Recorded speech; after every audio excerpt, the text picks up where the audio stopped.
আসসালামু আলাইকুম, সবাইকে শুভেচ্ছা জানাচ্ছি নতুন আরেকটি ভিডিওতে। তো এ হচ্ছে আমার টাইগার মুরগিগুলা। আপনারা হয়তো জানেন যে আমি এগুলাকে 17 দিনের বাচ্চা নিয়ে আসছিলাম 10 পিস। তার মধ্যে হচ্ছে আরও 1.5 থেকে 2 মাস আগে আমি 6 পিস বিক্রি করে দিয়েছিলাম, 1 পিস জবাই করে খাইছিলাম। যদিও এগুলা ঠান্ডা এসে অনেক প্রবলেম ছিল, আল্লাহর রহমতে আমি সবগুলো থেকেই সমাধান মানে করার চেষ্টা করছি এবং আল্লাহ তাআলা হয়তো আমাকে সমাধান করে দিয়েছে। তো আলহামদুলিল্লাহ আমার টাইগার মুরগি দুটোটাই ডিম পারতেছে। আর একটা আমি এখানে রাতা মুরগি রেখে দিয়েছিলাম এগুলাকে 20 ডিম করার জন্য। তো অনেকেই আমার আগের একটা ভিডিওতে জানতে চাইছিলাম যে হচ্ছে আমার রাতা মুরগিগুলো ডিম পারছে কিনা, আমার টাইগার মুরগিগুলো ডিম পারছে কিনা। তো এই বিষয়টা বলার জন্যই আসলে আমি বললাম যে আলহামদুলিল্লাহ এগুলো 1 সপ্তাহ ধরে মাশাআল্লাহ ডিম পারতেছে। আর সবাই মাশাআল্লাহ বলবেন। আর এগুলা হচ্ছে আমার অরিজিনাল টাইগার মুরগি। আমি এগুলাকে যখন নিয়ে আসছিলাম এদের মা বাবাকে একদম দেখে খামার থেকে নিয়ে আসছিলাম, বিশাল বড় এদের মা বাবা ছিল। আর এগুলা হচ্ছে মূলত আমি খাবার খুব মেপে মেপে দিই এদেরকে। টাইগার মুরগি যারা হচ্ছে ডিমের জন্য টাইগার মুরগি পালেন তারা জানেন যে 110 থেকে 120 গ্রামের উপর খাবার এদেরকে দেওয়া যায় না, দিলে ওদের চর্বি হয়ে যায়। তো আমি এখানে 300 মুরগির জন্য আমি 300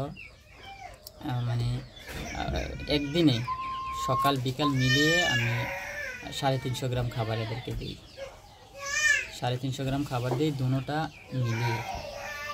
তো ইনশাল্লাহ আমি আমার ইচ্ছা আছে এগুলা যখন রাতাটা সম্পূর্ণভাবে রেডি হবে বা বাঘ দিবে এবং ব্রিডিং করলে তখন আমি হয়তো এগুলাকে ইনশাল্লাহ বাচ্চা ফোটানোর জন্য আমি ট্রাই করব।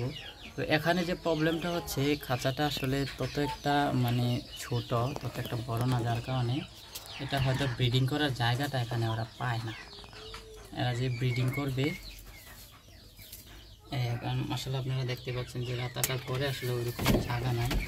তো এটা আসলে ব্রিডিং করার মতো মনে হয় এদের স্পেসটা এখানে নাই, যার কারণে এখন আমি হয়তো আশা করতেছি ডিমগুলো জমবে না, এরকম আমার চিন্তা ভাবনা, যার কারণে আমি ডিমগুলো এখনও বসাই নাই। তো ইনশাল্লাহ খুব শীঘ্রই আমি এদেরকে এরকম একটা জায়গা দেওয়ার চেষ্টা করবো যেখানে হয়তো এরা ভালোভাবে ব্রিডিং করতে পারবে এবং ব্রিডিং করতে পারলে ইনশাল্লাহ ডিম অবশ্যই ইনশাল্লাহ জমবে। তারপর এখন প্রথম অবস্থায় যেহেতু এদের ডিমগুলো ছোট ছোট, যার কারণে হচ্ছে সবগুলো ডিমে খেয়ে ফেলতেছি। এগুলা বসানোর জন্য এখনও আমি মনে করতেছি না যে পারফেক্ট। তো এই ছিল আজকে আমার টাইগার মুরগির আপডেট। তো সবাই ভালো থাকবেন, সুস্থ থাকবেন এবং আমার চ্যানেলটি সাবস্ক্রাইব করে দেবেন। এখানে আমি প্রতিটা ভিডিওতে একটা কথা বলি যে চ্যানেল সাবস্ক্রাইব করতে গেলে কিন্তু কোনো টাকা পয়সা লাগে না, আপনার সামান্য একটা ক্লিকেই যথেষ্ট। তবে সাবস্ক্রাইব করে আপনারা থেমে থাকবেন না,